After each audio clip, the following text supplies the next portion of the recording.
আপনাদেরকে, যে তারা যেন তাদের মা বাবা ভাই বোন এক কথায় হলো তার জীবনে তার কাছে সবচাইতে পছন্দনীয় যেই জিনিস, সেই জিনিসের মধ্য থেকে যদি আমি রাসূলুল্লাহকে বেশি ভালো না বাসতে পারি, ততক্ষণ পর্যন্ত সে পরিপূর্ণ ঈমানদার হতে পারবে না। আল্লাহু আকবার বলবেন না? দেখুন আমার রাসূলের সম্মান কেমন। রাসূলুল্লাহর প্রতি যদি একজন উম্মত প্রকৃত অবস্থায় ভালোবাসা অর্জন না করতে পারে, ততক্ষণ কি হবে না, সে পরিপূর্ণ ঈমানদার হতে পারবে না। যেমন রাসূলুল্লাহর একজন সাহাবী হযরত ওমর ইবনে খাত্তাব রাদিয়াল্লাহু তাআলা, উনি একদিন রাসূলুল্লাহর কাছে গিয়ে বললেন, ইয়া রাসূলুল্লাহ, আমি আপনাকে অনেক বেশি ভালোবাসি, কিন্তু আমার নিজের জানের চাইতে বেশি না। কথাটা কে বলছেন? রাসূলুল্লাহর একজন সাহাবী।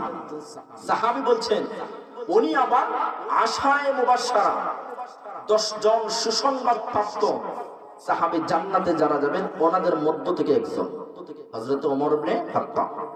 উনি এসে বললেন, নবীজি, আমি আপনাকে ভালোবাসি, কিন্তু আমার নিজের জীবনের চাইতে বেশি না।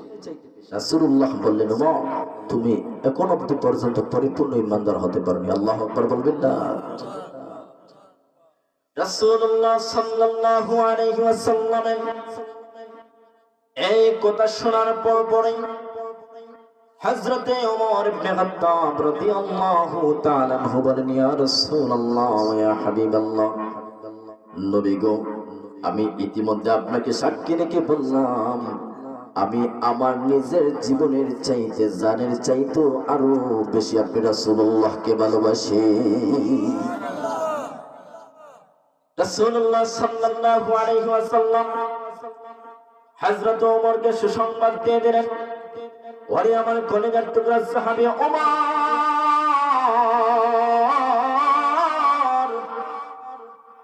আমি রাসূলুল্লাহ তোমাকে জানিয়ে দিলাম, ইতিমধ্যে তুমি এত সুন্দর তোমার জবান দিয়ে কথা বললাম, আমি রাসূলুল্লাহ বলে দিচ্ছি, ইতিমধ্যে তুমি পরিপূর্ণ ঈমানদার হয়ে গেছো।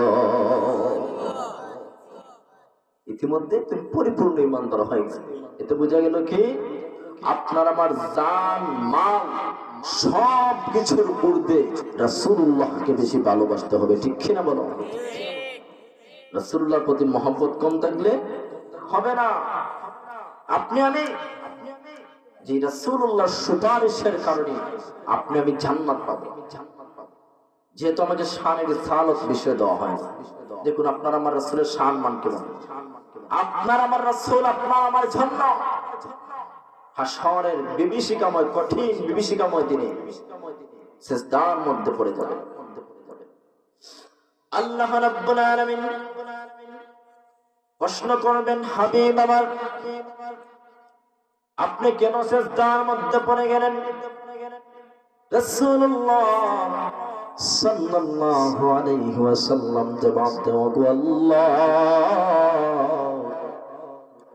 আজকের এই দিনে আমার অনেক উম্মতেরা জাহান্নামের মধ্যে চলে যাবে, আমি রাসূলুল্লাহ তো বরদাশত করতে পারবো না, আমার উম্মত জাহান্নামে যাবে। রাসূলুল্লাহ এই জমিনের মধ্যে মাথা উঠে সেই দিন হুপিয়ে হুপিয়ে কান্না করবেন, কান্না করবেন, কান্না করবেন। আল্লাহ রাব্বুল আলামিন বলবেন, রাসূল,